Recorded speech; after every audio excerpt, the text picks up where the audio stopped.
Hello friends. C plus plus language की इस series में आज हम देखेंगे लेक्चर 1 का पार्ट 4। आज का हमारा ऑब्जेक्टिव है क्लासेस एंड ऑब्जेक्ट्स। हमने पिछली क्लास में समझा था ऑब्जेक्ट ओरिएंटेड प्रोग्रामिंग क्या होती है। आज हम देखते हैं उसको इम्प्लीमेंट करने का एक पावरफुल तरीका क्लास क्या है। क्लासेस का कॉन्सेप्ट समझने के लिए हम एक एग्जांपल लेते हैं, रियल वर्ल्ड एनालॉजी लेते हैं। जैसे कोई मकान बनाया जाता है तो पहले उसका नक्शा तैयार होता है। उस नक्शे को देखकर आप समझ पाते हो कि मकान कैसा दिखेगा, लेकिन वो नक्शा मकान नहीं है। उस नक्शे की मदद से मकान बनेगा। मकान बनेगा तो जगह लगेगी, कुछ कॉस्टिंग आएगी। पर जो नक्शा है वो सिर्फ कागज पे कुछ इन्फॉर्मेशन है, जो उस चीज़ की इन्फॉर्मेशन है जो फ्यूचर में तैयार होने वाला है। Class is a blueprint of an object. Blueprint यानी नक्शा। तो क्लास किसी ऑब्जेक्ट का नक्शा है। आप किसी इंफॉर्मेशन को रखने के लिए वेरिएबल बनाते हैं। आप वेरिएबल बनाते हैं अक्सर प्रिमिटिव टाइप की मदद से, इंट, कैर, फ्लोट, डबल, इनकी मदद से। मान लीजिए आपने लिखा इंट एक्स, तो आपने एक एक्स नाम का वेरिएबल बनाया जो इंट टाइप का है। इस एक्स वेरिएबल में आप एक इंफॉर्मेशन रख सकते हैं, लेकिन सिर्फ एक इंफॉर्मेशन रख सकते हैं। यदि आपको एक से ज़्यादा इंफॉर्मेशन रखनी है तो आपको कई सारे वेरिएबल्स बनाने पड़ेंगे। ऑब्जेक्ट और वेरिएबल में थोड़ा सा फर्क है। ऑब्जेक्ट एक बड़ा सा मेमोरी ब्लॉक है जिसके अंदर कई सारे वेरिएबल्स हैं। वेरिएबल एक सिंगल डेटा कंटेन करने वाला ब्लॉक है। जब आप कोई क्लास बनाते हैं तो आप एक नया डेटा टाइप बना देते हैं। ये नया data type non primitive data type कहलाता है, और इस नए डेटा टाइप की मदद से बनने वाला वेरिएबल ऑब्जेक्ट कहलाता है। तो ऑब्जेक्ट भी मेमोरी लेता है, वेरिएबल भी मेमोरी लेता है। वेरिएबल एक सिंगल वैल्यू कंटेन करेगा, ऑब्जेक्ट मल्टीपल वैल्यूज यानी एक रिकॉर्ड कंटेन करेगा। पर एक ऑब्जेक्ट की मेमोरी में कितने वेरिएबल्स होंगे, क्या क्या वैल्यू वो कंटेन कर सकता है, इसकी पूरी रूपरेखा तैयार होती है क्लास के अंदर। तो class is a blueprint of an object का मतलब ऑब्जेक्ट कैसा होगा मेमोरी में, उसके अंदर कितने वेरिएबल्स होंगे, उसका साइज क्या होगा, ये सारी इंफॉर्मेशन होती है क्लास के अंदर।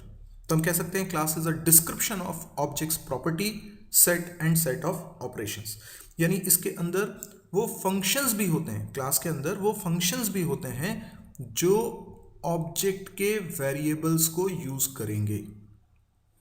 एक ऑब्जेक्ट के अंदर वेरिएबल्स भी हैं और फंक्शंस भी हैं, पर कौन से वेरिएबल्स और कौन से फंक्शन ये क्लास बनाते वक्त डिसाइड होता है। तो जब हम कोई क्लास बनाते हैं तो बनाते बिल्कुल वैसे ही हैं जैसे सी लैंग्वेज में हम स्ट्रक्चर बनाते हैं। तो क्लास बनाना यानी एक नया डेटा टाइप बनाना, जिसको हम बोलते हैं यूजर डिफाइंड डेटा टाइप या नॉन प्रिमिटिव डेटा टाइप या कस्टमाइज्ड डेटा टाइप। क्लास बनाकर हम इनकैप्सुलेशन के कॉन्सेप्ट को अचीव करते हैं। हमने पिछले लेक्चर में समझा था, पिछले क्लास में देखा था कि इनकैप्सुलेशन क्या होता है। इनकैप्सुलेशन का मतलब होता है एक चीज़ से रिलेटेड सारी प्रॉपर्टीज़ और सारे फंक्शंस का एक सिंगल ग्रुप बनाना। आप जब सी प्लस प्लस में क्लास बनाएंगे तो आप यही काम करेंगे। तो क्लास बनाने का मतलब कुछ वेरिएबल्स और फंक्शंस का एक ग्रुप बनाना। लेकिन कई लोग इसको गलत समझते हैं।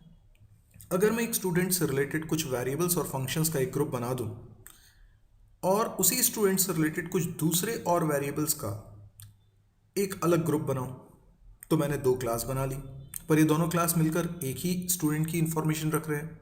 तो ये इनकैप्सुलेशन नहीं है। इनकैप्सुलेशन कहता है एक चीज़ से रिलेटेड, जैसे कि स्टूडेंट से रिलेटेड सारी की सारी प्रॉपर्टीज़ और सारे के सारे फंक्शंस एक सिंगल ग्रुप में होने चाहिए। और ऐसा आप क्लास बनाकर करते हो, और जब आप ऐसा करते हो इसको हम इनकैप्सुलेशन कहते हैं। ऑब्जेक्ट एक रन टाइम एंटिटी है। क्लास को मेमोरी नहीं मिलती, मेमोरी मिलती है ऑब्जेक्ट को।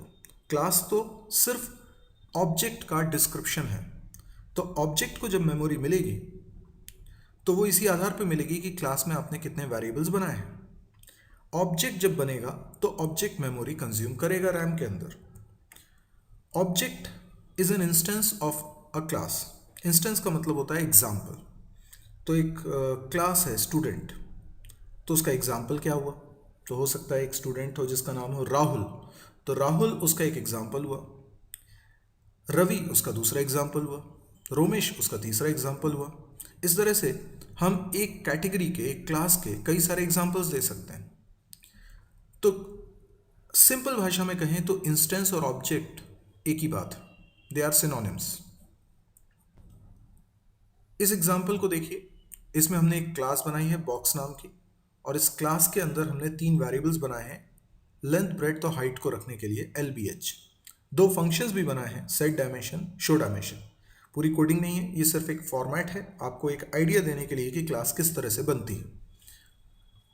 अगर हम इस क्लास को बना लेते हैं तो हमने एक नया डेटा टाइप बना लिया है, और नए डेटा टाइप का नाम यहां पर हो गया है बॉक्स, जो क्लास कीवर्ड के तुरंत बाद लिखा है। ये आप अपनी मर्जी से कुछ भी लिख सकते हैं। एक बार डेटा टाइप तैयार हो गया तो आप इसका इस्तेमाल करके वेरिएबल्स बना सकते हैं, लेकिन इनको वेरिएबल ना बोलकर हम बोलेंगे ऑब्जेक्ट। तो बॉक्स एक डेटा टाइप है, B1 एक ऑब्जेक्ट। B1 ऑब्जेक्ट कैसा होगा, मेमोरी में कितनी जगह लेगा, ये सब कुछ डिपेंड करता है कि बॉक्स डिफाइन कैसा हुआ है, यानी क्लास में क्या लिखा है। तो इसको मेमोरी मिलेगी B1 को, और उसके अंदर LBH नाम के वेरिएबल होंगे, क्योंकि ऐसा क्लास में कहा गया है। अगर मैं बॉक्स टाइप का एक और ऑब्जेक्ट बनाऊं तो उसे भी ठीक इसी तरीके से मेमोरी मिलेगी। एंड सिमिलरली अगर मैं एक और ऑब्जेक्ट बनाऊं B3, तो उसको भी इसी तरीके से मेमोरी मिलेगी। नोटिस करने वाली बात यह है कि B1 के अंदर अलग LBH है, B2 के अंदर अलग, B3 के अंदर अलग।